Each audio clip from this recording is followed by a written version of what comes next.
आज आहे बुधवार आणि आज आहे आमचा कोरोनाचा बाजार. आम्ही गेलो होतो तिकडं बाजारात माझ्या भावासोबत. आम्ही घेतले तिथं मसाल्याचं पॅकेट घेतलं ते फुलाचं. ते घेऊन आम्ही इकडे निघालो. समजा हे मसाल्याचं पॅकेट घेतलं आणि बस निघाल्यावर का त्या मेथीवाला दादा भेटला मेथीवाला हावाला. मेथीवाला म्हणला आम्ही बोंबलता का रे जाऊन कसा ऐकतं तर म्हणे बाबू तंगी आहे म्हणे, या मोदीनं सारं काम बिघडवलं म्हणे, महागाई करून दिली म्हणे.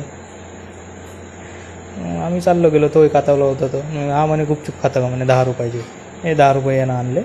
चाल म्हणे गुपचूप खाऊ म्हणे. गेलो गुपचूप खाले. तिथं भेटलं मग ते लाईनं सरपंचाचं पोटतं.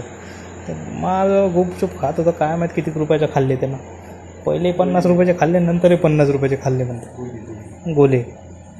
मी ना घेतले गुपचूप मायवाले 10 रुपयाचे. खाऊन पाव म्हणलं कसे आहे, चांगले वाटले जराचे, पण ते त्याच्या पुऱ्या जरा नरम होत्या म्हणून काही मन नाही लागलं खायचं. आम्ही घेतले पुरे खाल्ले.